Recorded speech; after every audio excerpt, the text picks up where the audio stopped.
Good afternoon, everyone, and welcome to our Curious About Co-ops or our Co-ops Clinic webinar. My name is Dr. Michelle Maloney, and I'm delighted to be facilitating our discussion today about the cooperatives and how we create, manage, and join with others to build beautiful co-ops and make good things happen. I'm actually fiddling with my buttons. Please forgive me. I am trying to find the slides. There they are. Fabulous. Hooray. So yes, this was our beautiful flyer, and thanks to Redgum for sharing that beautiful photo. Look how cheerful they look. Look how happy you are when you form a cooperative. It's delightful. So today we're going to have a workshop for 90 minutes that will provide practical tips and advice about starting and fine-tuning your co-op. In a moment, I'll introduce our fabulous guest speakers, but please do sit back, relax, and enjoy our discussion about one of the most democratic and effective ways for people to work together inside organisations. Firstly, I would like to acknowledge country. I'd like to acknowledge that I live, work, and play on Yagara and Turrbal lands here in beautiful Brisbane. I'm in North Brisbane. I'd like to acknowledge elders past, present, and emerging, and pay my own personal respects to the remarkable civilization and governance system that the first peoples of this continent used to care for country and care for each other since time immemorial.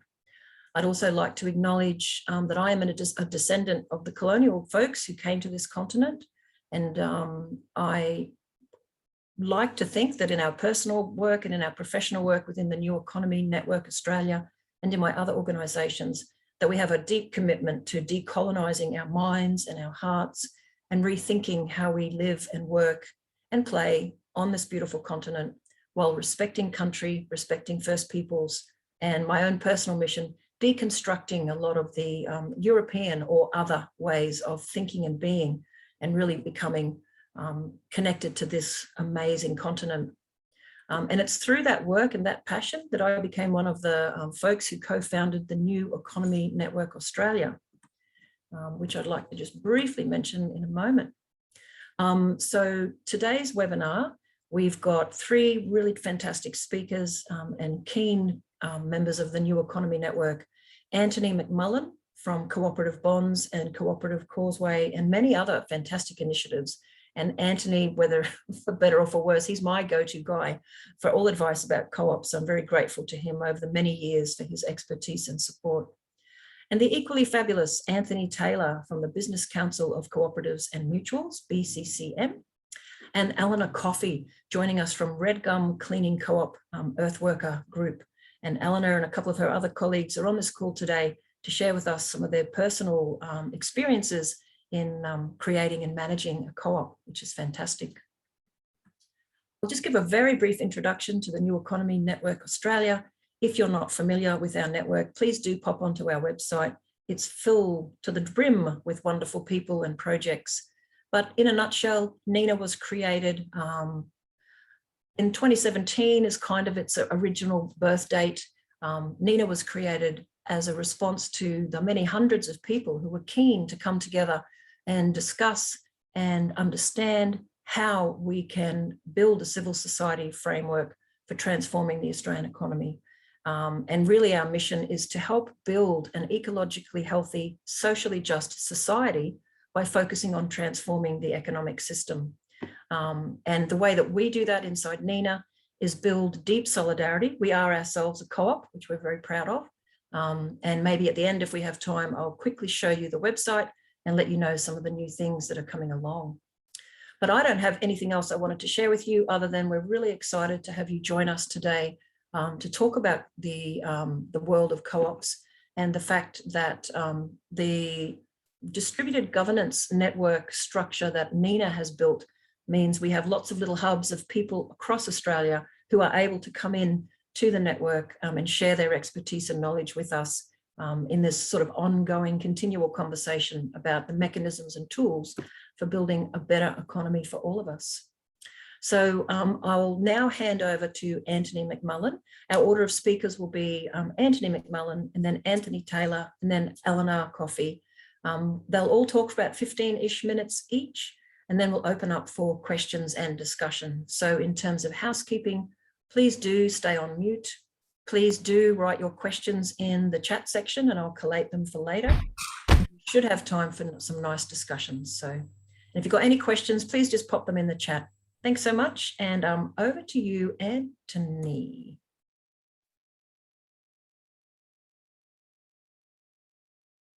Oh, you're on mute, Antony. Are you there?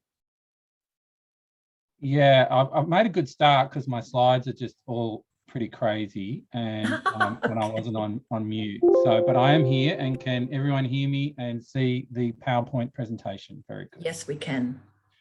Okay, so I'm also paying respect to any Indigenous Australians that are here today, particularly any who are involved in the cooperative movement. There's many hundreds of Aboriginal and Torres Strait Islander co-ops across the nation, and I'm speaking from Wiradjuri country, the Kulin Nation, and sunny lockdown Melbourne. So I'm kicking off to talk a little bit about how co-ops can create community wealth, how we can all enjoy the fruits of our economy.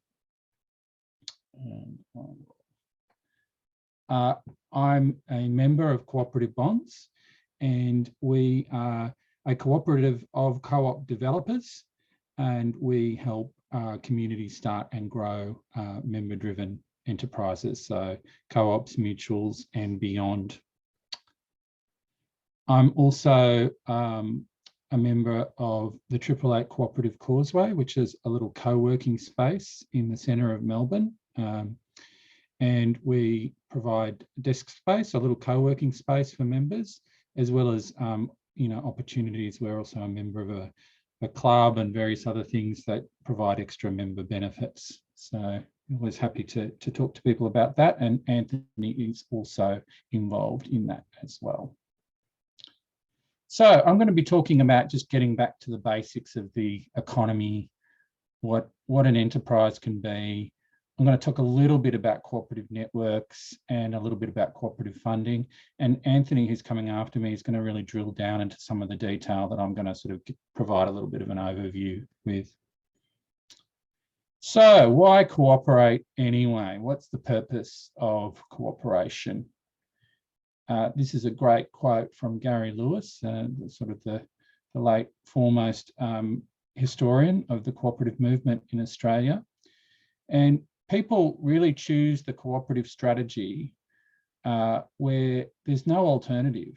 Like you're stuck between the unacceptable now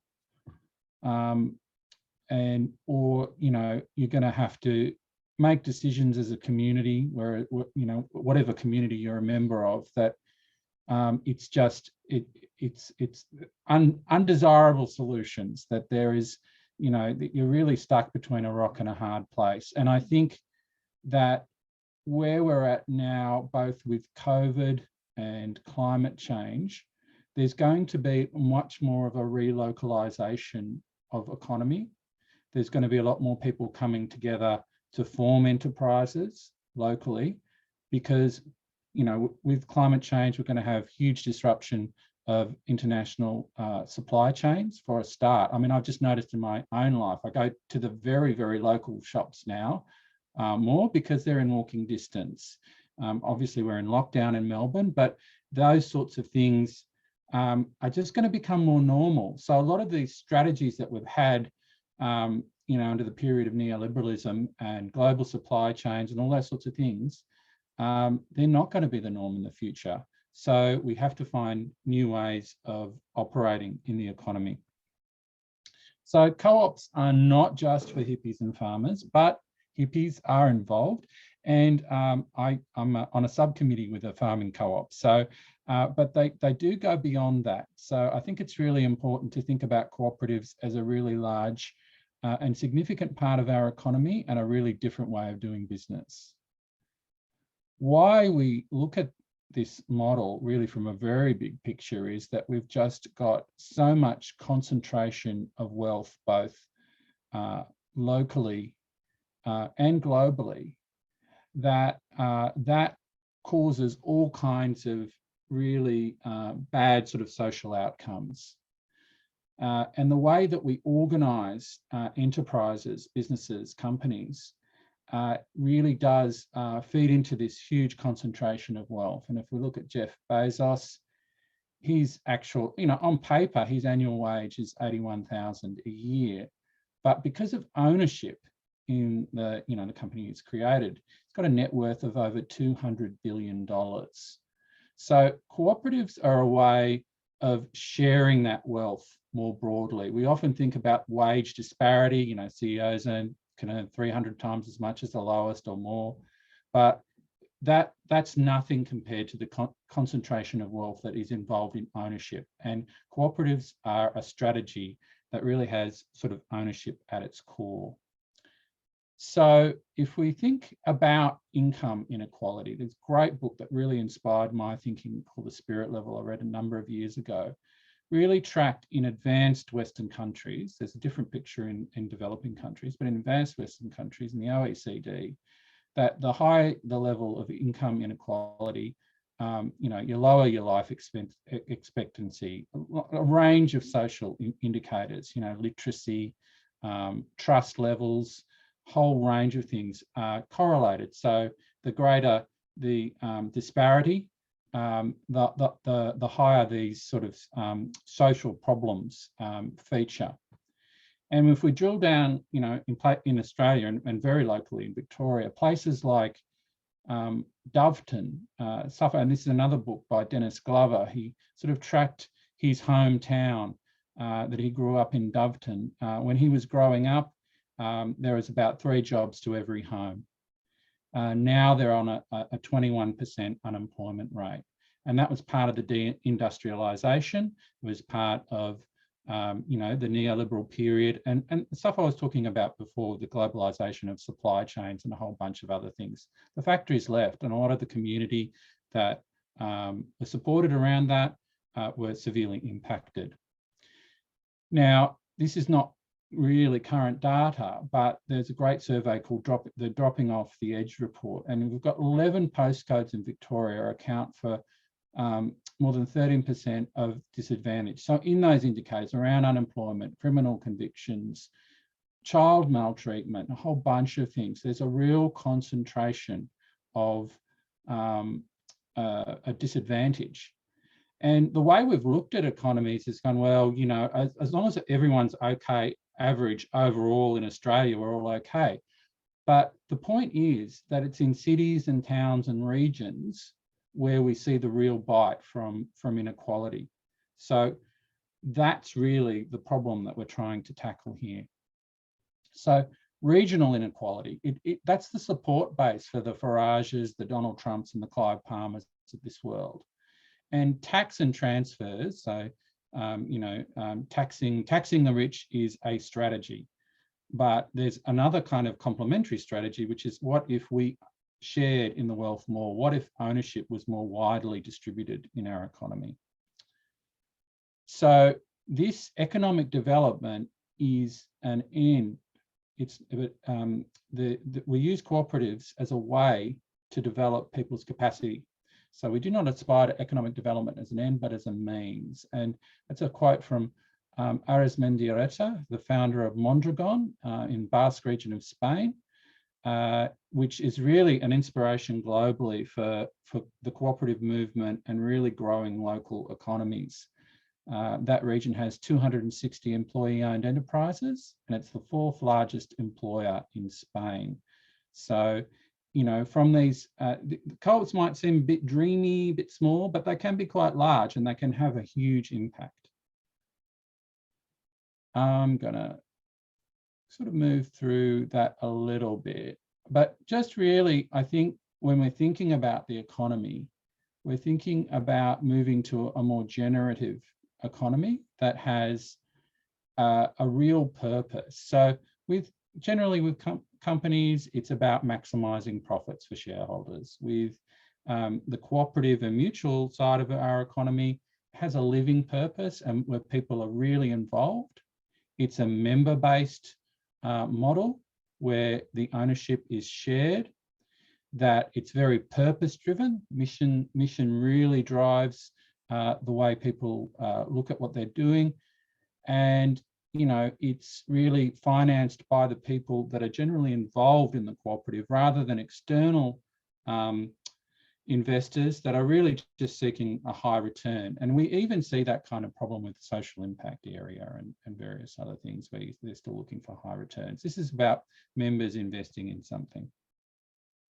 Co-ops go back a long way. In fact, the first mutual member-owned enterprise in Victoria was the Australian Union Benefit Society, which was workers just coming together, pooling their funds each week. So if one of them got sick, they could, you know, support that member.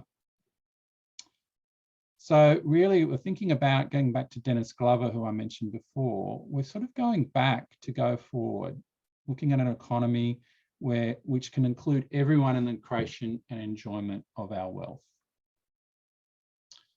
So when we think about the economy itself, the word comes from home, household. This is about people, families, local communities.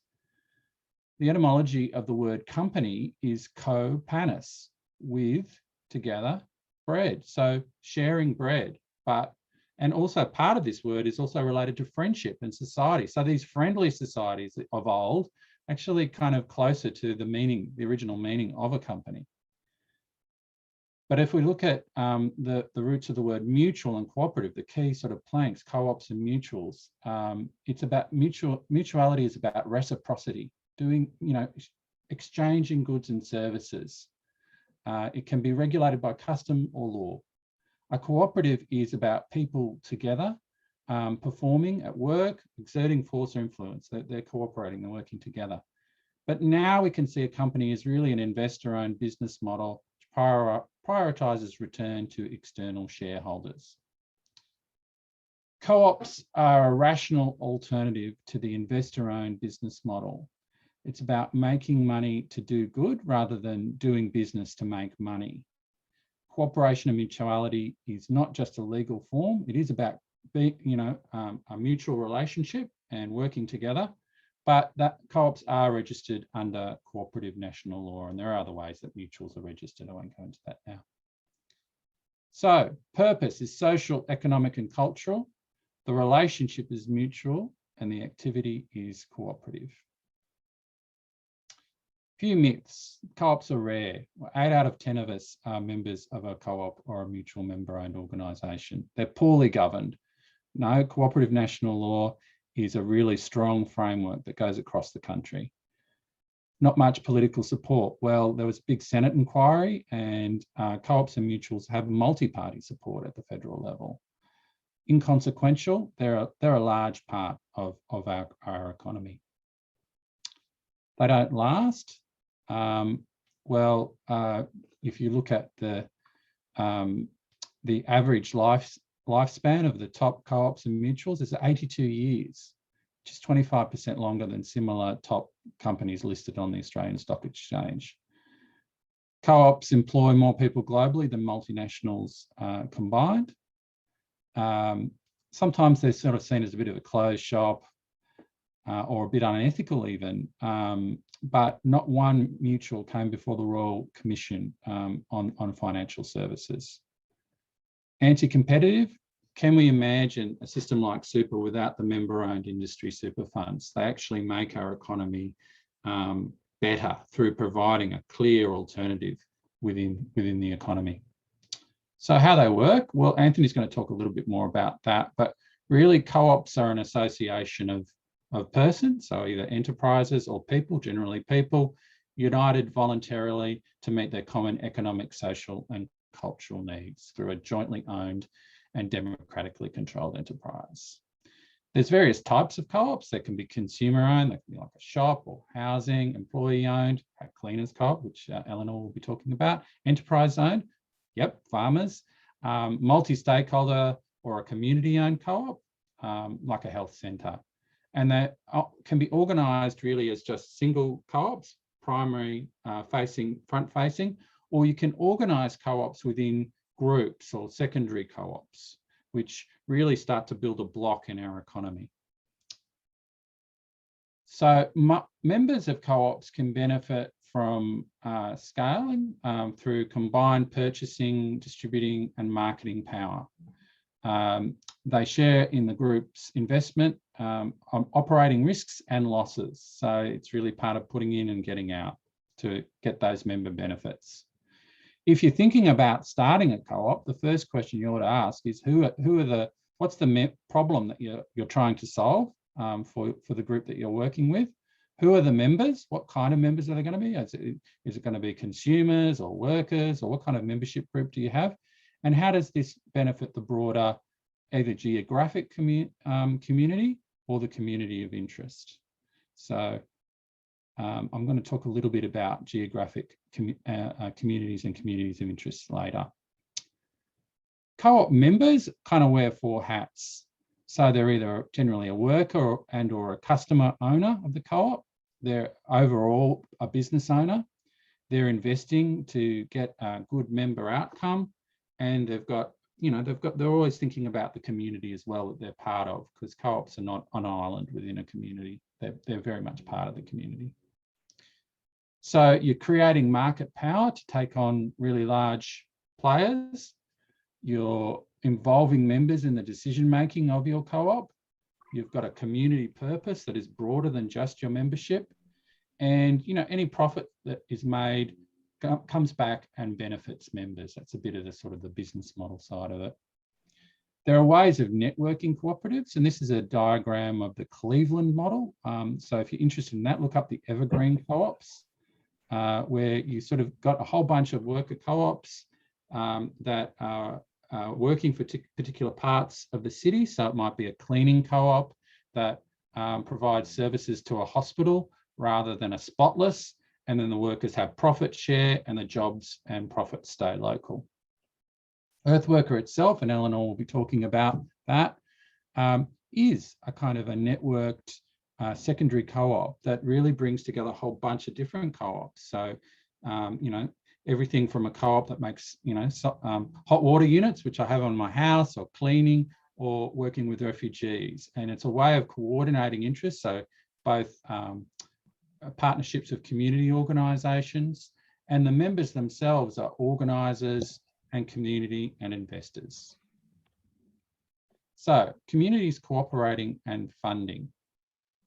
Well, members join a co-op, they can pay a member fee, they can subscribe to that as well, and we're all used to subscribing to various businesses to access goods and services. That's always been a thing for co-ops. Members can buy shares in a co-op. Members can make a loan to the co-op, it's called a debenture, or there are other sort of investment models that Anthony will probably talk a little bit more about.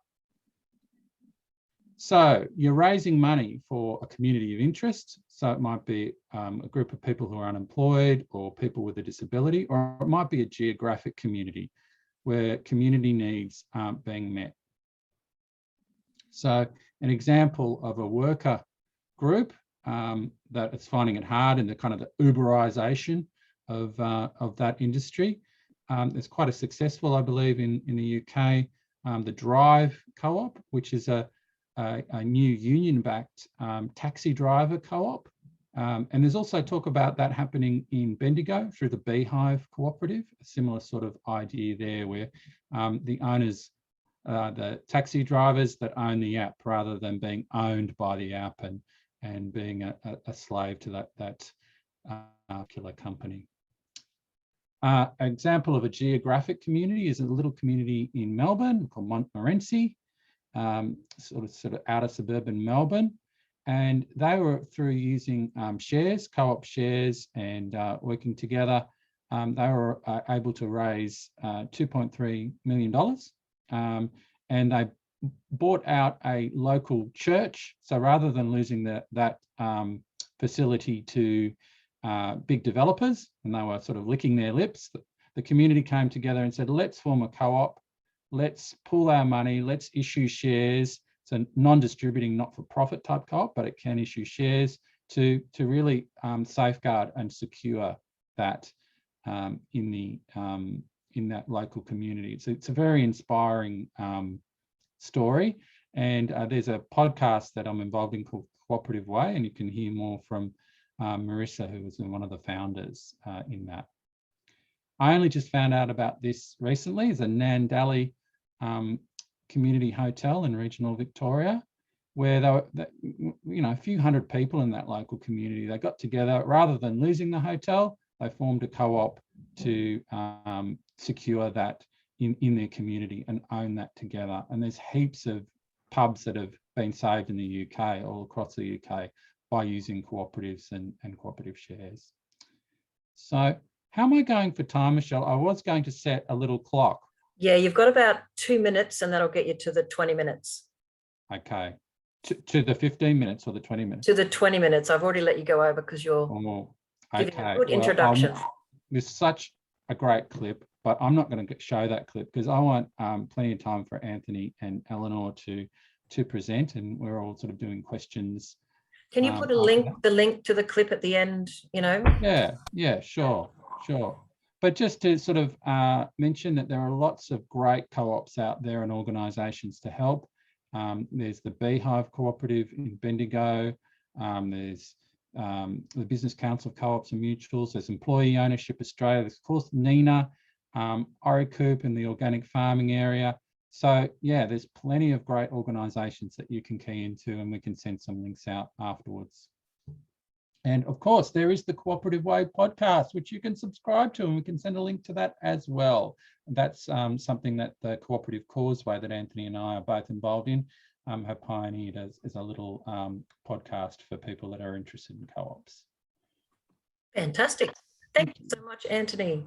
And as I mentioned at the beginning, for those who are just joining us, we're going to run through our 3 speakers first, and then we'll open up for questions and discussion, which will be lovely. So now I'm very pleased to introduce Anthony Taylor from the Business Council of Co-ops and Mutuals. Thank you so much, Anthony. Thanks, Michelle, and thanks, Anthony, as well. I'm coming in from Wangal land in Sydney, the Wangal people of the Eora Nation, and like Anthony, I'd like to acknowledge also the hundreds of Aboriginal co-ops around Australia. Just as an example, if people want to look up a long-standing Aboriginal co-op, Tranby College in Sydney is a really important cooperative institution in Australia. So I am going to do a bit more into the legal structure, a bit more descriptive about what co-ops are and what you might look at if you're going to set one up. But what I'm going to talk about, maybe I could spend a couple of hours on this, but I'm going to try and do it in 15 minutes. So hopefully it's just enough that people can it prompts questions, and we can focus in on where you want to know more about this, if it's more about what are examples out there or how do you actually do it. So yeah, I'll talk a bit about the definition of co-ops, types of co-ops, a little bit about the size of the sector, and then into the legal structure and capital raising options in Australia. Anthony covered a little bit of that. I'll go into a little bit more detail. So, as Anthony was saying, at its heart, a co-op is a member-based business. And one way of thinking about this is saying it's really a business or an organisation that is owned by its stakeholders. And we look at economic stakeholders, so consumers, producers, the workers, or a community of interest. And then if you want to make it more complicated, you can have a multi-stakeholder model of cooperative where you start to combine, say, consumers and employees, for example. An example of that in Mondragon, the supermarket co-ops that are part of the Mondragon network are owned by both the people who shop there, can become members, so that's consumer ownership, and the workers who work there are also members, and they work out a way to share power between consumers and workers in that cooperative. A co-op is not really defined by being for-profit, not-for-profit, or charitable. It could be, you can have a co-op that's for-profit or not-for-profit, and if it's got a charitable purpose, you can be a charity. What it's really about is providing a benefit. I've got on the slide goods and services, but it's broader than that. It's providing benefits that the members want to see collective benefits to the members on a fair basis. So the members work out what they're going to put in and what they'll get out as benefits from their cooperative.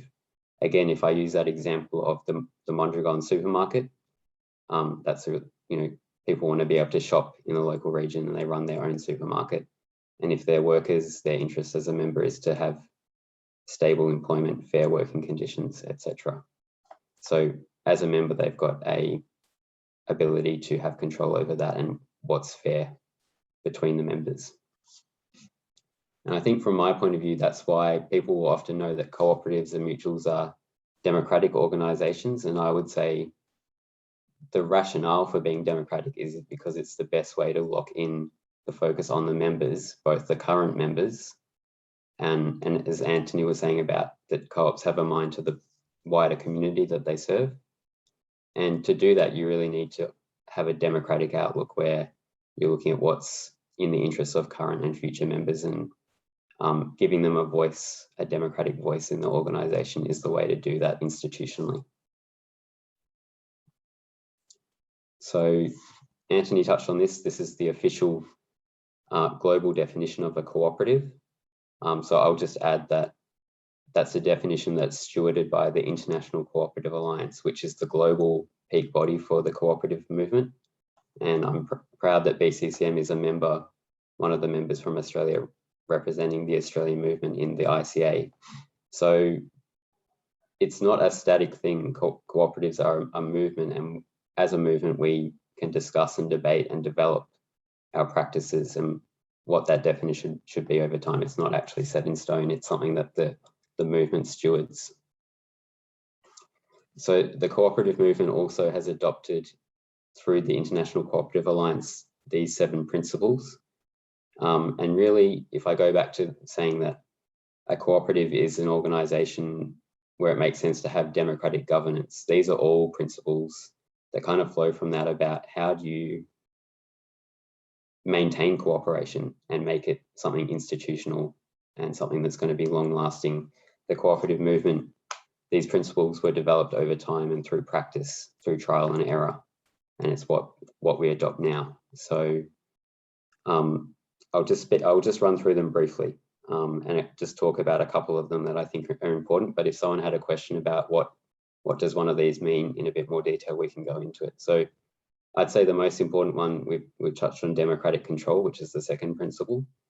But I would also talk about open membership is about not being discriminatory on race or gender or other bases, but it's also about that outlook of trying to benefit not just your current members, but the whole cohort of people who would potentially benefit from that type of service. So if you're a supermarket, and it's about being open to membership for current and future consumers in that region, for example, and that's where you can have an impact in the wider economy because you've got a broader outlook than just serving your founding members.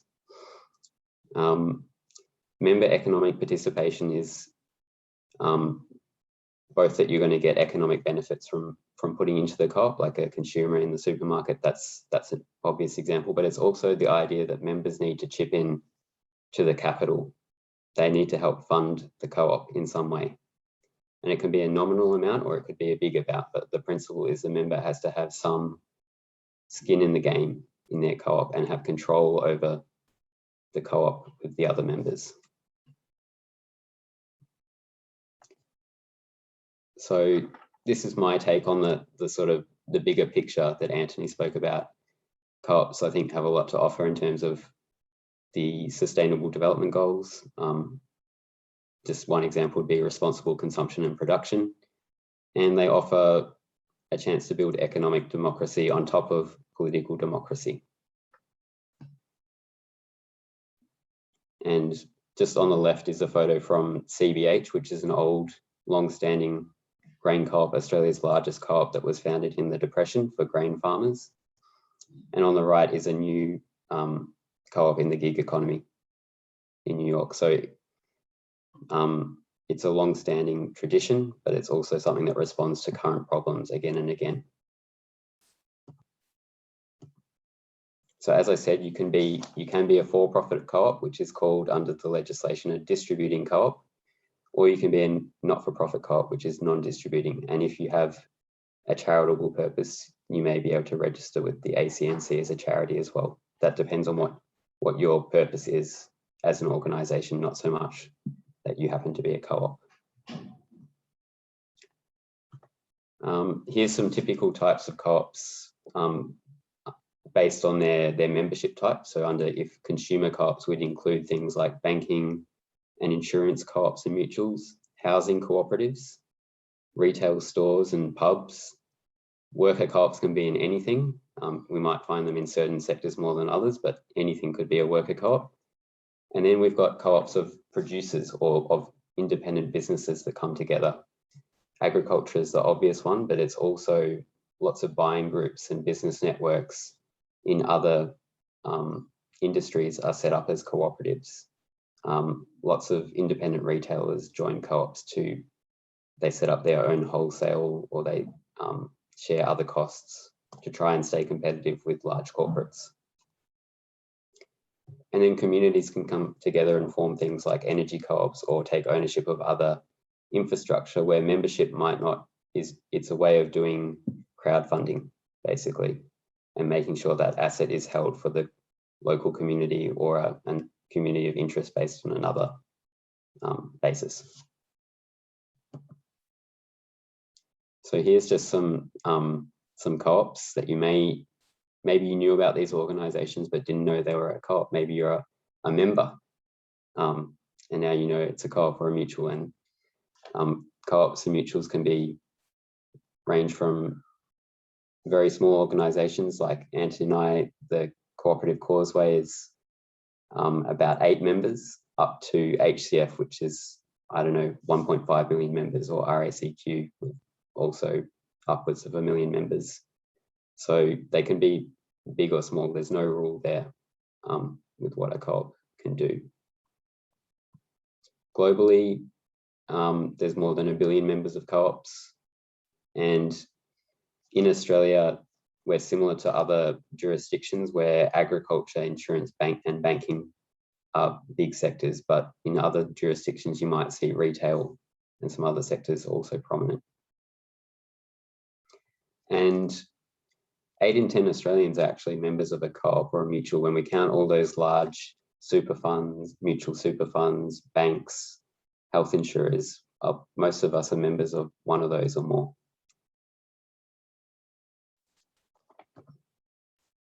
So let's talk about the legal structure in Australia. If you wanted to set up a co-op in Australia, you need to register under the Cooperatives National Law. That's the bespoke legislation for cooperatives in Australia. It's state and territory legislation that all the states and territories have now, as of late 2020, adopted. Queensland was the last to come on board, Michelle, but they've come on board, which is really good. And it means that if you set up a co-op anywhere in Australia, you can operate across the country without having to do additional registrations. I think if people are familiar with incorporated associations, you still may need to do a second registration to operate outside your home state. So an important part of the legislation and registering under this, if you want to operate under cooperative principles, is that it embeds those principles both expressly in the legislation. So in section 10 of the Co-op's National Law, it states that the co-op principles, but it's also implicit in the requirements that you sign up to when you go under that legislation. So I'll talk about that now a little bit. Firstly, before I do that, I should say what's similar to a co-op to the other you can incorporate in Australia as a cooperative, as a company, or an incorporated association, or if you're an Aboriginal organisation, you could be an Aboriginal corporation. They're your main options if you think you need to incorporate to do something as a group. So co-op is one of your options. Like a company, it gives limited liability for members. It has a similar basic governance framework. Doesn't mean you can't do interesting things with it, but you've got a board of directors and a general meeting, which are your main decision-making organs. And a lot of things, like if your co-op was insolvent, the framework for that is applied from the Corporations Act, which is the same as for companies. It's also a structure, as I've said, that you can be for-profit or not-for-profit, like a company, or and you can raise money using shares through a cooperative structure. So what are the differences then if those features are the same? So the co-op principles are stated there, but in itself, that's just stating the principles. They're also reflected in some of the key requirements for how the co-op is operated. The first one is something called the active membership rule, that every co-op has to actually state what its members will do to become and remain members of the co-op. So this is where you actually enshrine in your rules, if you're a consumer-based co-op, a test that says people will shop at the shop, or if you're a worker co-op, and Eleanor might be able to speak about what the active membership rule is for Redgum, but that you actually work in the co-op, and if you stop working for a period of time, you won't be a member anymore.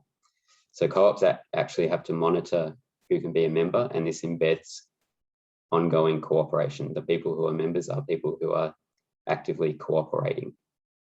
So that's a really important feature of cooperatives that will keep you on track and keep you focused on your members and delivering value to them and for each other. You also have to be one member, one vote. You can't opt out of one member, one vote control in a co-op. If you're a director in a co-op, the duties are similar to other corporations like a company, but an important difference is in the business judgment rule, which is where if you're making decisions for the co-op, this says that you're allowed to take into account cooperative principles when doing so. So you've got explicit in the legislation that you can consider the broader purpose of a cooperative in your business decision making. And the last one I'll touch on is the share structure. So co-ops have shares, but it's sort of a misnomer. It's can be confusing because the share features of the shares are quite different from a company. The share in a co-op only is of nominal value. So, and you can get back, if you exit the co-op, if you're no longer active and your membership's cancelled or you resign from the co-op, you're entitled to get that money back, which is different to a standard company share. But you only get back the nominal value. So if the share was $10 when you joined the co-op and the co-op's now a Mondragon and it's worth $20 million and you left, you would just be entitled to get back the $10. So it's a different type of share capital. And it really goes back to the purpose of the co-op, which is that you put in investment as a member because you want to get benefits as a member. And so that's through your active membership and participation that you'll get benefits, not through pure financial investment. But having said that, co-ops do have flexibility in how they raise money. And if they do need to go out to members or non-members with a more directly financial proposition of why they should invest in the co-op, they've got options to do that as well. So obviously there's shares, that's only available to members, but if you needed to go out to non-members, you can use debentures, which is basically a loan offer. And you can also use a thing called cooperative capital units. And these are really flexible. There's some links at the back of the slide pack, which I'm happy to share, which have some links to some tools BCCM has that go into a lot of detail about this, but basically they would allow you to raise money from members or non-members in a more flexible way. If you've got a project or something that you need to fund, you should be able to find a way to do it that doesn't threaten the purpose of the co-op, the underlying purpose of the co-op, which is to be there for the members. Excuse me, Anthony, just to let you know, you've come up to 16 minutes, so it's up to you when you wrap up. Okay, thank you. All right, well, that's good because I've got my top tips for starting a co-op, and then that will be it. So I think first thing is it's fine to start slowly. and just take some time to test your ideas. Antony had a few tips there in his slides about what you should start with in terms of coming up with an idea, thinking about who the members are, what the need is, and just take some time to learn about co-ops and develop that idea. You don't need to rush.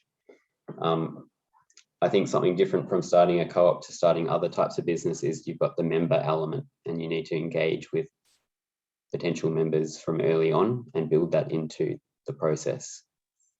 Embrace self-help. That's one of the co-op values that it underlies all co-ops, is so be prepared to crowdfund from your members or community to get things done. And embrace the solidarity of the cooperative movement. So participate in networks like NENA or Earthworker, or if you're in a particular sector, there might be a network like Equality, or I think we've got someone from Cooperation Housing WA on the line who will be really happy to help you and see if they can help you progress your idea. So get involved and yeah. Also, if you start up a co-op, then chip in and help the next lot of people as well. So yeah, there's a bunch of resources on the BCCM website that you can access if you're looking at learning more about these things. As the national peak body, I guess underlying why we exist is we want to see a larger co-op movement in Australia having more impact in the economy and society, both through existing co-ops growing, but also seeing more people starting co-ops. So these resources are really there for that purpose, to help people learn about this at various stages of starting a co-op, or if they've already established one and looking to improve it, grow it. So I'll see, I might, will we be sharing something afterwards, Michelle, where I can?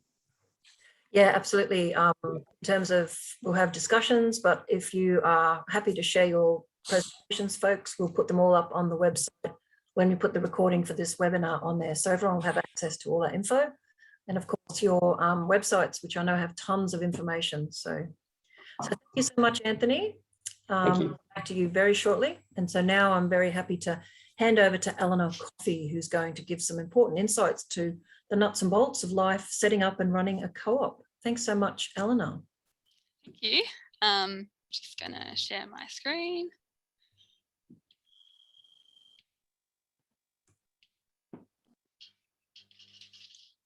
Is that looking okay? Yes. All right. So yeah, I'd also like to acknowledge that I'm on the traditional land of the Wurundjeri people of the Kulin Nation.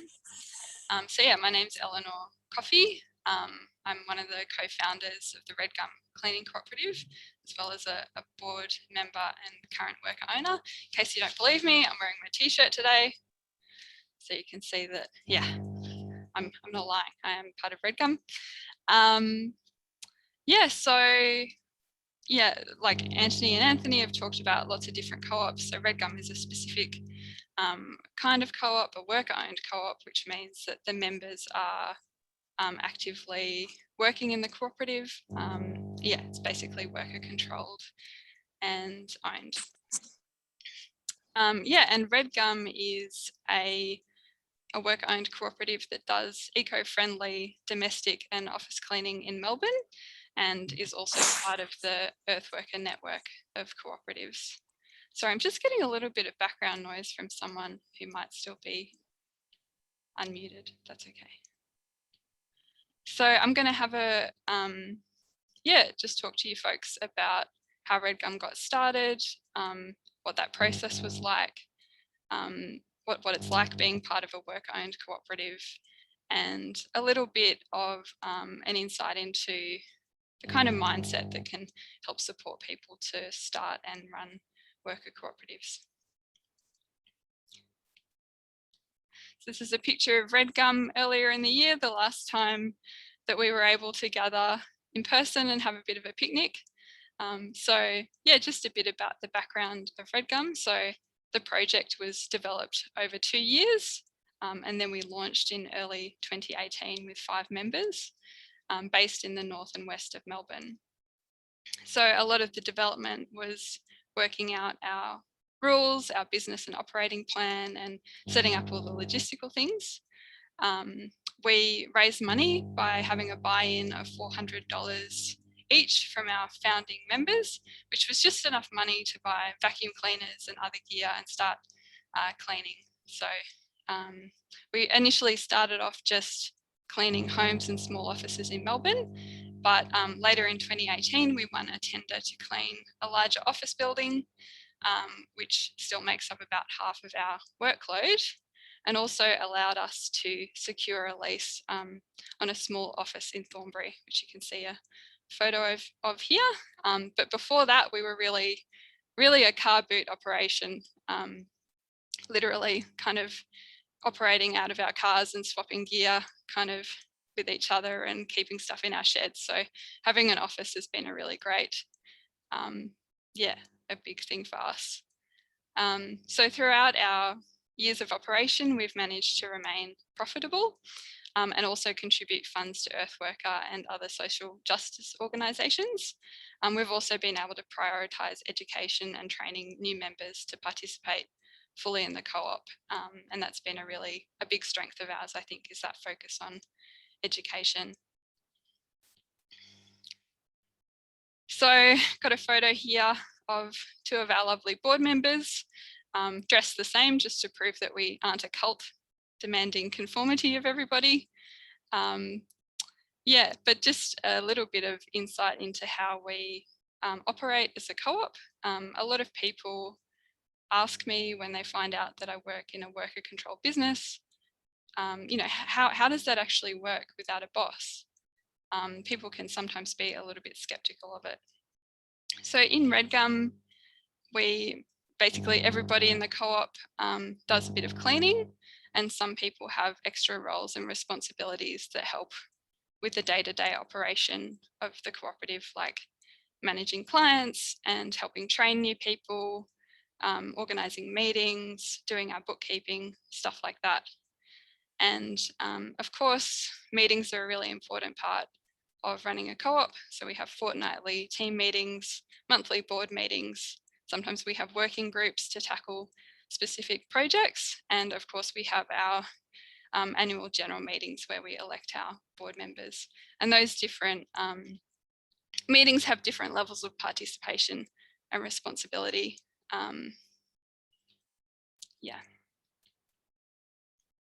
So in terms of how we're going now, 2020 was, we can all say, a pretty rough year for everybody. I think the co-op is in a pretty good place now. We managed not to have to let anyone go last year, but a few people moved on and moved out of Melbourne, which is fair enough.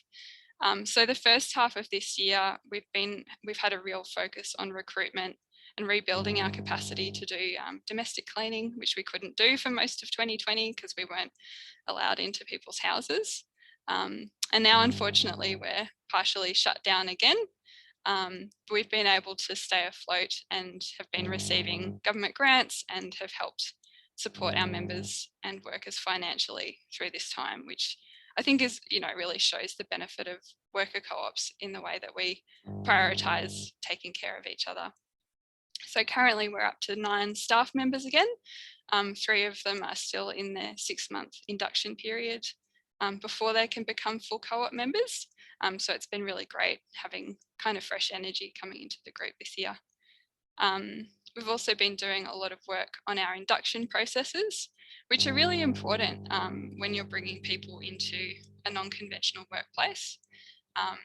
And we've also still have 4 out of 5 of our founding members involved, which has helped us grow and retain knowledge throughout this experience. And now the focus is kind of shifting to consolidating and sharing that information so we can kind of continue this, this kind of cooperative culture. So one of the things I was asked to share during this presentation was the benefits of the worker co-op model. So, people talk a lot about the economic benefits of greater job security, better pay and conditions, and opportunities for professional development and education. But the experience of being in a co-op can also have a lot of personal benefits. So yeah, I've got a couple of quotes here from some folks who joined the co-op within the last year. So, my experience in Redgum is great. Interacting with other workers and having regular meetings and working in a team is really good. In my previous workplace, I just followed the decisions which are already decided by the bosses, but in Redgum Co-op, decisions are made by considering the options of the members and voting for it. The most challenging part of Redgum is how different it is from other workplaces and adjusting my view that I matter in the company rather than being easily replaceable. I now know that work can have dignity and value and worth beyond just the pay and can be a place of genuine support and encouragement. I've never felt this at another workplace, so it's been amazing to have that with Redgum. So yeah, we were pretty moved when people gave that feedback. Sometimes you can kind of forget how kind of special this workplace is, and it was really cool to explore that with some of our newer members. But also, like, the same reasons that co-ops are beneficial can also lead to some challenges. Because there's more participation and greater commitment from people, you know, they show up and they care, so they're really committed to the workplace. But this also means navigating relationships and different preferences and needs within the group, which takes time and effort. Whereas in like a traditional workplace, the boss tends to have the final word. So yeah, you do need to do a bit more interpersonal work, but ultimately I think these are really positive challenges. But I think it's important to note that co-ops that require this level of engagement might not be for everybody.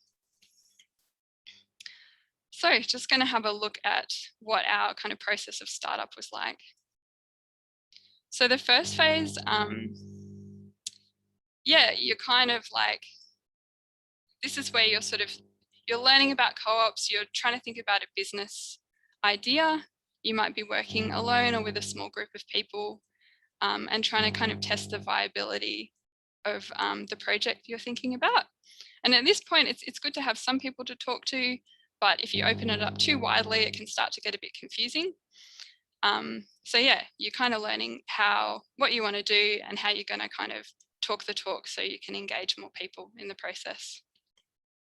The second phase is opening up. Once you've got an idea that you're happy with, you can start engaging more people, you know, say we're going to do this thing because you need at least 5 founding members. It can be good to have a couple more at this stage in case some people drop out later. But again, if you have way too many, it can get a bit tricky to navigate all the different points of view within the group. What we found in terms of kind of trying to select people who are going to stick around is that it's really important that they share cooperative values, that they're in it for the group and not just themselves. And they're able to come to meetings, they have a need for the work that you're doing, they're experienced, like able to do the work and have the capacity to commit.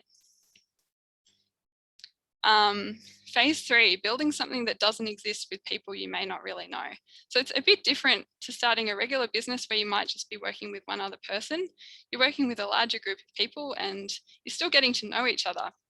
And at the same time, you're trying to build a business that you're going to be investing in together. So there's a lot of stuff to work out. There's a lot of ambiguity, and it's best to kind of tackle it by taking it one task or decision at a time. So when you're getting towards the end of your development process, you'll start to be getting clearer on what your kind of expectations are of the group and what the co-op is going to need.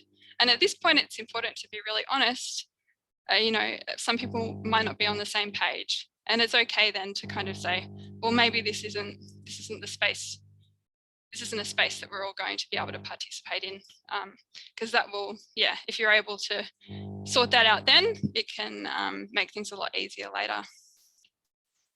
Once you've got your team and everyone is on the same page, you can launch.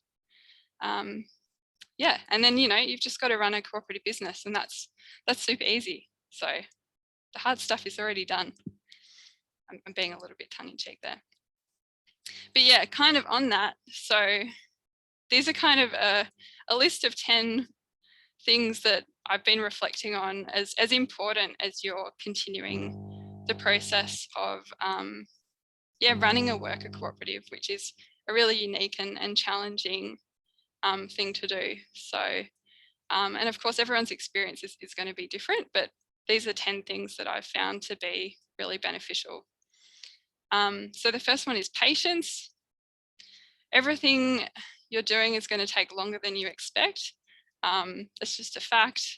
You're going to be working with people, and yeah, it's really good to just acknowledge that the process of setting up a co-op means navigating a lot of different preferences and ideas. And yeah, I think it's okay to accept that, and yeah, just to kind of focus on the next task ahead rather than getting bogged down in the mountain of things you need to organize.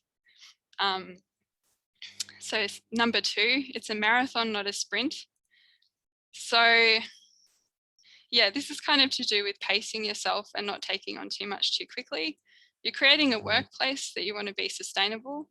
Some folks, especially who come from activist backgrounds, will start to treat cooperatives a bit like a campaign and sort of throw themselves into it with the same level of vigor. And energy is good, but it's important to be realistic about how long things will take again. And yeah, kind of prioritize what's important and focus on that and chip away at it, because good changes take time to make, and it will make your work more enjoyable. So number 3, treat it like an experiment. This one has helped me a lot. I try to approach the co-op like an ongoing experiment where I'm trying to investigate the question, what conditions help a worker co-op and its members to thrive? And that way, when you have setbacks, that just becomes useful data. And you're not kind of like, every time you have a problem, you're not sort of just thinking, oh, co-ops just don't work. Because the fact is, people have been cooperating forever. It just takes time and it takes skill. So yeah, it's good to kind of just learn as you go. Number 4, have a sense of humor. I think it's really good not to take yourselves too seriously. And yeah, make sure you can see the funny side of the frustrations that are coming up to help build a good group spirit. Number 5, ask for help. So this goes for when you're setting up the project, like Anthony was saying, reach out to other organizations for support. And also when you're working in a co-op as an individual, you're allowed to be honest when things are, when you're really struggling with stuff. Sometimes that can be difficult in conventional workplaces because you're kind of expected to look like you've always got it together. But in a co-op, you don't need to keep up those appearances. And it's better to be honest if you're struggling. So number 6, don't be afraid to hold the line. So that kind of comes back to the idea of setting clear boundaries. Yeah, it's just a reality that co-ops can't thrive without drawing clear lines about what is not acceptable in terms of like member conduct, and yeah, holding people accountable. Yeah, if you try to kind of like, if you're really permissible about what sort of conduct you allow within the group, the space starts to get really difficult for everyone to work in. So number 7, delegated responsibility is not dictatorship. So some people can be suspicious when you have roles within the co-op that have responsibility, but we found that it's actually really, really important to have clearly delegated roles to help the group work well. And in any group, responsibility and knowledge will tend to concentrate in individuals anyway. So it's better to be kind of open about that and be clear about what those roles are and how you're going to check up on them and make sure they're able to do their job well. So number 8, co-ops will help you grow up if you're ready. So I think, yeah, in a co-op, you're responsible for your own problems and the solutions as well. So in a conventional workplace, you're kind of at the mercy of your boss, but you can also blame them for things. But whereas in a co-op, you need to do the work on the relationships with your fellow members, so you can keep, the co-op can keep achieving its goals. So it does mean you need to set aside your ego for the good of the group. So the last one, oh no, sorry, second last one. Take pride in doing the fundamentals well. So make sure the basics are being checked off before you launch into ambitious projects. You've got to have really good, you know, meeting facilitation skills, taking minutes, having a task list, setting time to reflect on how things are going. All these things that kind of help your organization work well are really important. And it's, yeah, you can't take them for granted. So last one, leadership is not a dirty word. So co-ops don't need like a single leader, but they do need leadership. And the best thing is if you have it from as many people in the group as possible. It just looks a bit different in a co-op. One definition of leadership that I really like is that it's the capacity to help a group navigate through ambiguity and uncertainty towards shared outcomes. And that's like 99% of the work of setting up and running a co-op. So yeah, I think that's a really, really useful thing to cultivate in a group of people who can, yeah, basically kind of not lose their head when things get complicated and wait for the solutions to appear. So yeah, that's my spiel on cooperatives. Sorry, I went a few minutes over time. I've got a bit of like lockdown brain at the moment, so I hope I was making sense. And yeah, thanks so much for this opportunity to chat about worker co-ops, and I look forward to, yeah, hearing people's questions. Thank you. That's wonderful. Thank you so much, Eleanor. Excuse me. And thank you so much to Anthony and Antony, who I will now also spotlight so everyone can see them. So thanks so much to our three speakers. That was really brilliant. And there's been a ton of great questions that have come through.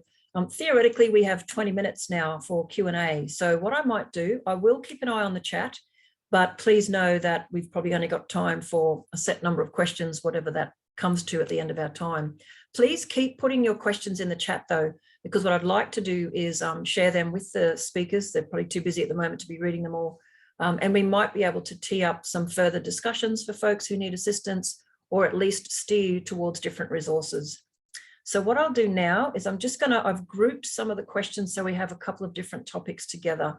And Antony, Anthony, and Eleanor, please jump in if any of these questions feel like they're for you. I will not pinpoint. What I've done is group some of the questions into basic structure, questions about memberships and responsibilities, a couple of questions about reporting and finances, and then a couple of questions about specific types of co-ops. So brace yourselves, ladies and gentlemen. No, it's not that complicated. So 2 questions, one from Caitlin, one from Catherine. I'll ask those questions to you together because they're a bit linked. What's the advantage of a cooperative over a not-for-profit company limited by guarantee? It's one question. The other one is, what's actually the difference between a co-op and a social enterprise? Over to you. Don't be shy, jump in. Anthony, go. Go ahead, Antony. Okay, sure.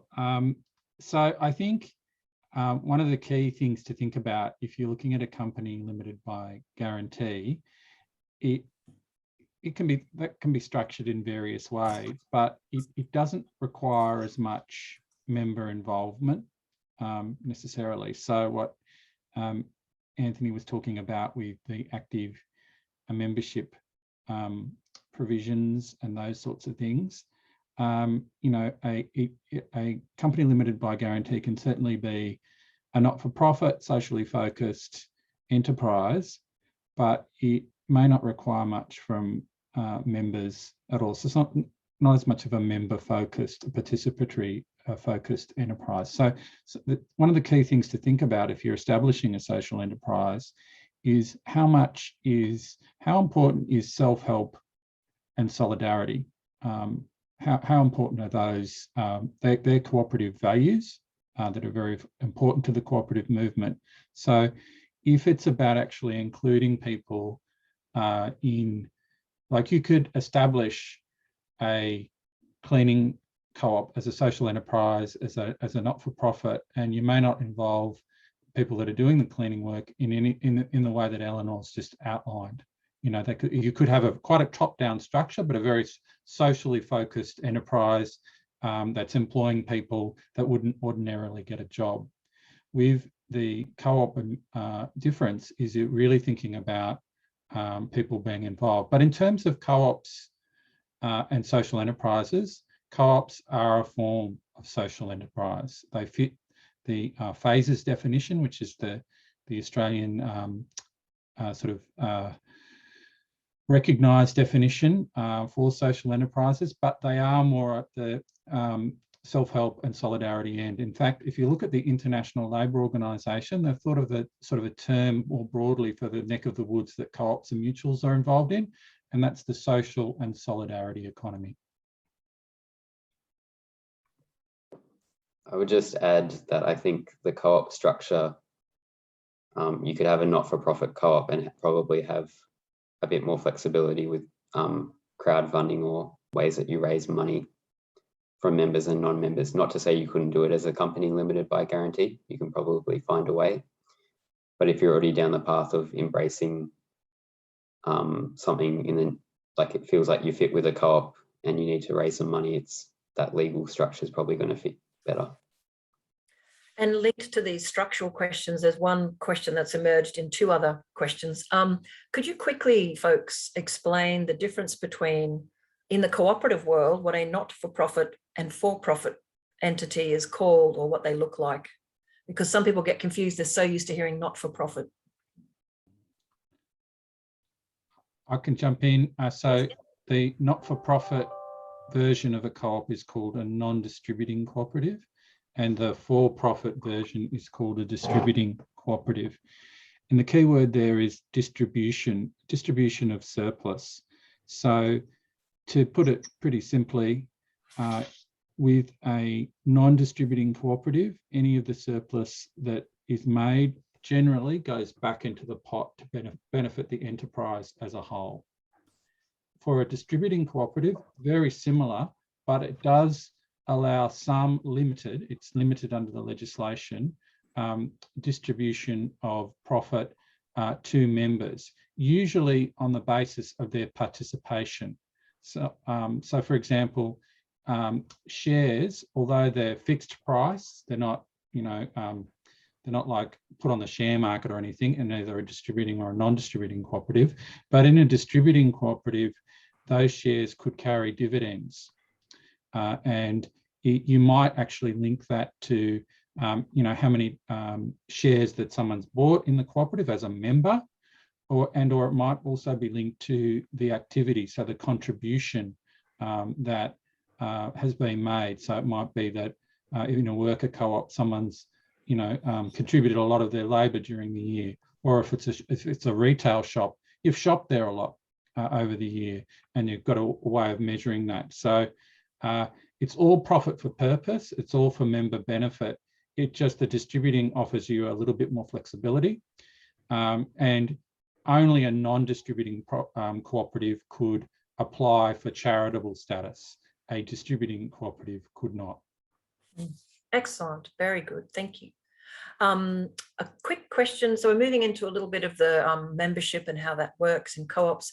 A specific question for you, Eleanor. Sam has asked, how do you deal with members who aren't participating or contributing? Yeah, I saw that question. It's a really good one. So in a lot of ways, it's a bit similar to a regular workplace. So we have someone who is a membership officer who kind of deals with HR stuff and helps people get trained in the cleaning as well as kind of cooperating aspects of Redgum. And yeah, when we become aware that somebody isn't kind of like meeting expectations, yeah, we'll basically organise kind of to meet with them and chat about it. So everyone who joins the co-op gets like a full induction process, which includes going through and signing a code of conduct. So we might need to reflect back on that. We might need to reflect back on the active membership requirements, and yeah, basically meet with them and talk about how we can, yeah, they might need a bit of extra support with something, or they might not have been clear about something. And if these meetings don't work, we might need to like issue a sort of a kind of a bit of a warning or something like that. So yeah, in those ways, it's pretty similar to a regular workplace. The other thing is also that people have a 6-month period before they can become members, and we do kind of really encourage and expect people to apply for membership after that stage.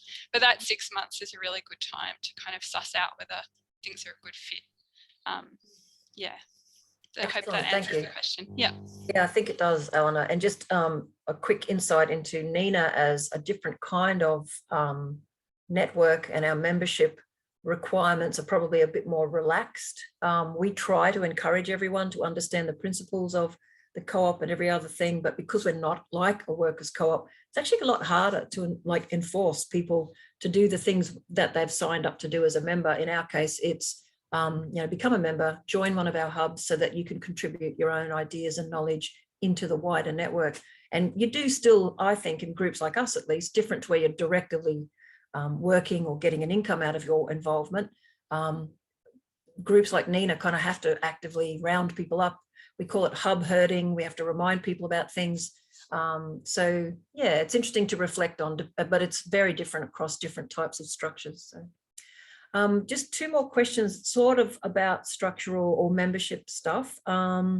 Adrian has asked, how does it says, how does it get decided and what gets voted on?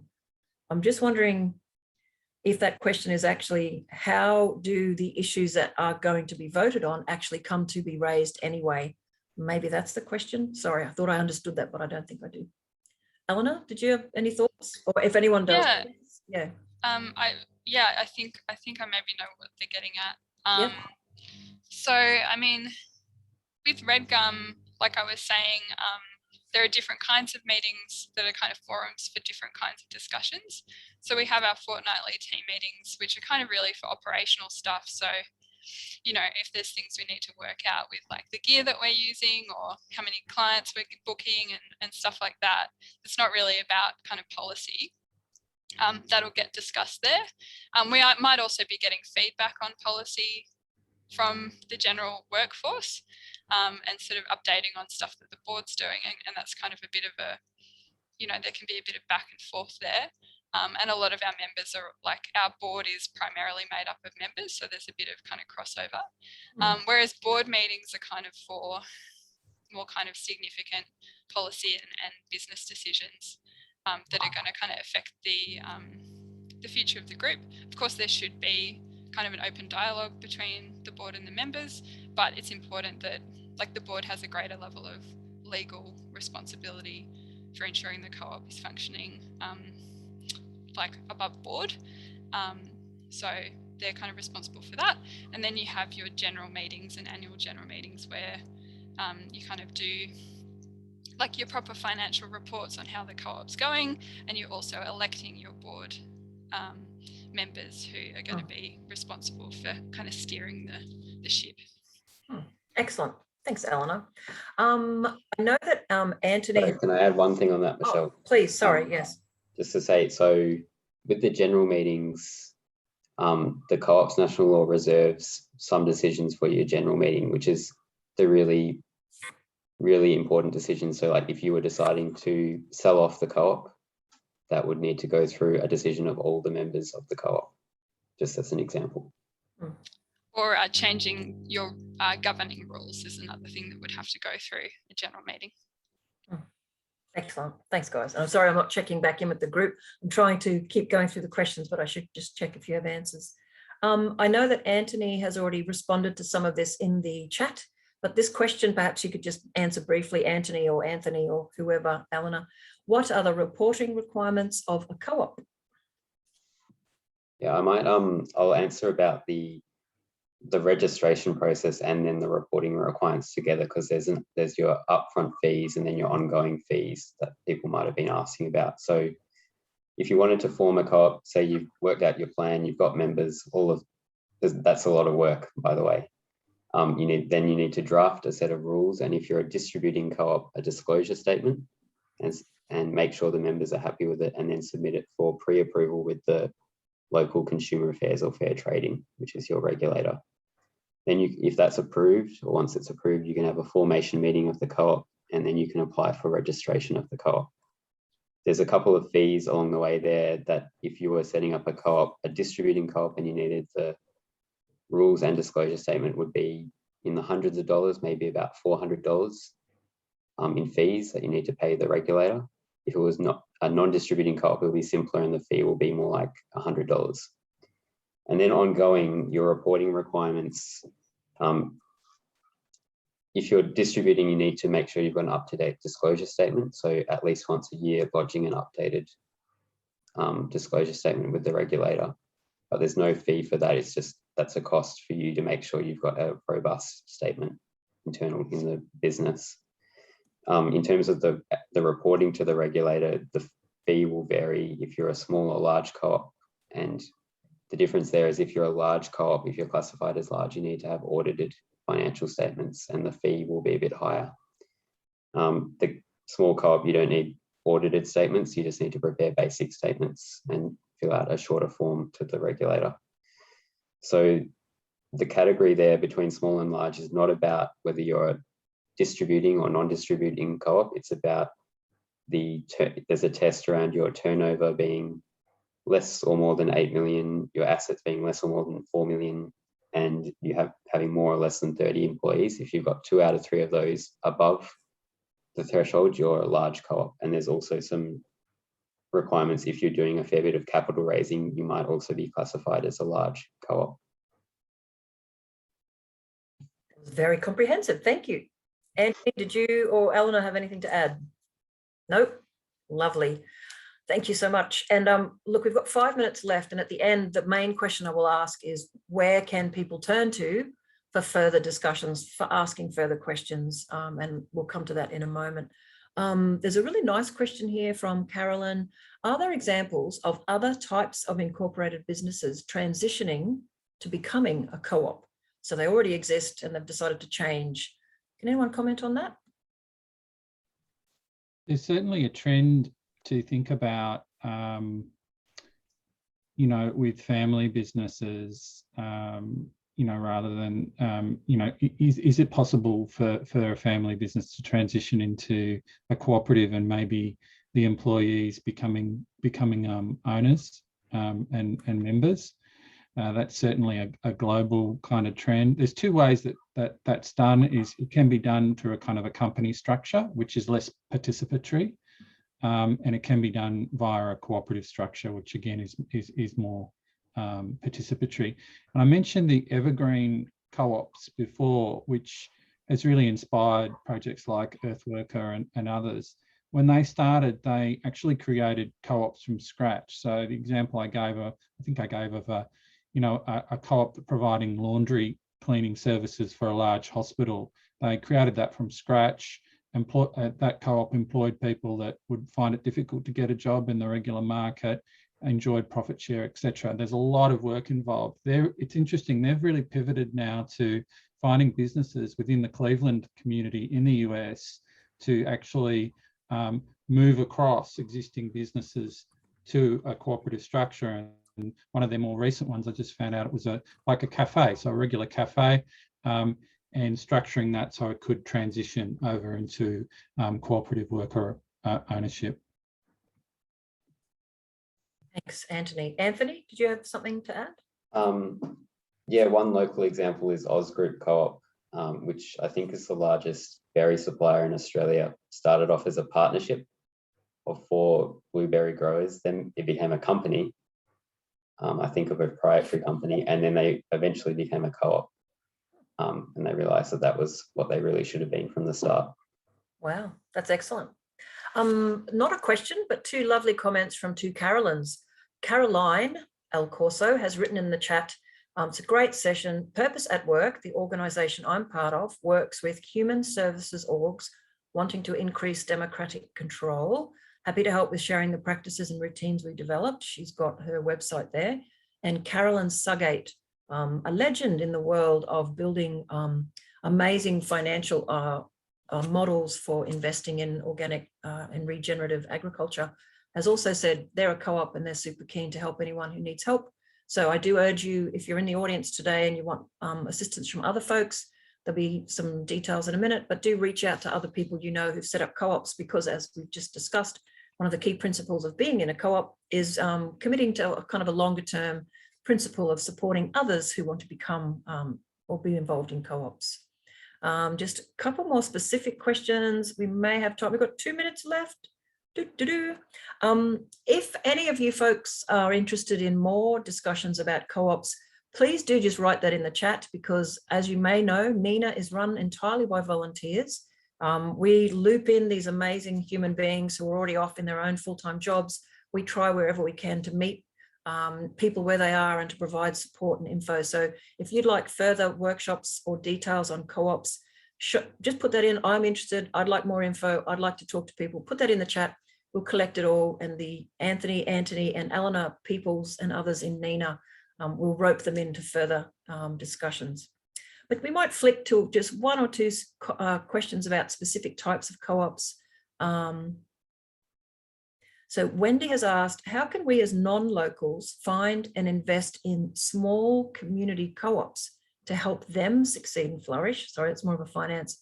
Frank has asked, in Sydney, looking for advice about drafting a co-op structure for a small co-housing group. And then there was a question about a software engineer asking, are there any technology co-ops that have been able to compete with Silicon Valley? So a question about how you find co-ops to help them and invest in them, and how do you draft a structure for co-housing, and how might someone in the tech space think about a co-op? Thoughts, comments, if you're not already exhausted, and make it really quick. We're almost out of time. I can take the first one. Thank you. A lot of community co-ops will have a broad active membership test, and you might actually be able to become a member even if you're not from the locality and invest as a member in shares. Or those co-ops can look at other options like having non-member investment. They might not have that on offer, but just one you can look at that's trying to do an offer at the moment is Cooperatives and District Co-op. You might be able to invest in that co-op at the moment. Thank you. Antony, did you have any thoughts on the co-housing and the technology co-op questions? Look, co-housing or cooperative housing is a really interesting one.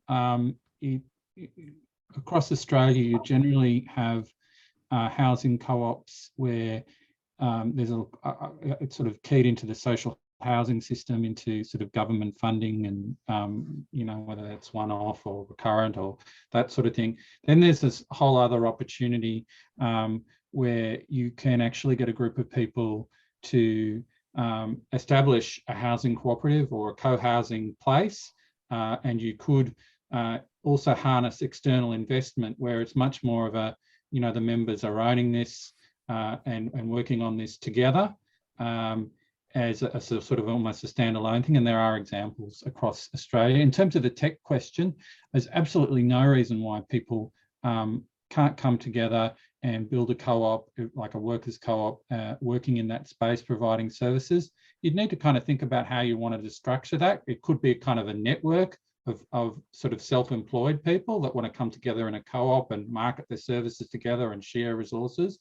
Or you might actually want to set it up like a version of what Eleanor's done, like talked about with the cleaning co-op, where members are actually employed as a regular employee of the cooperative on either a casual or a permanent part-time or full-time basis. So, and there are examples of tech co-ops across the world as well. Wonderful. Look, we've got a lot of lovely comments in there. People have really enjoyed this session. A huge thank you to our three amazing speakers who have such great knowledge. Antony has very kindly put his email address in there in the chat. I'm sure Anthony Taylor from the Business Council of Co-ops and Mutuals has also done the same.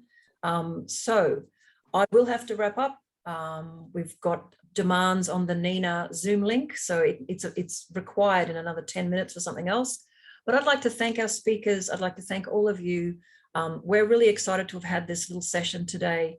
And I will be chatting with Antony, Eleanor, and the Carolyns and others who are NENA members who are keen on supporting co-ops I'd love to see regular co-op clinics, but we don't want to drain people's time. So maybe we can all work together to find a bit of fundraising or even invite people to pay a little bit for quite specific workshops where we can break into groups and have discussions. So we'll just see what we can do with what we have. A huge thank you to all of you. Thank you, Anthony, Eleanor, and wherever you are across this beautiful continent, please stay safe. And if you're in lockdown, stay sane. Don't forget the sunshine in your backyard. And thanks again for your time. Thank you, everybody. And we'll be sharing the website, the recording and the PowerPoints. These lovely folks will email them to me and we'll put them on the website for you next week. Thank you. Bye. Bye, everyone.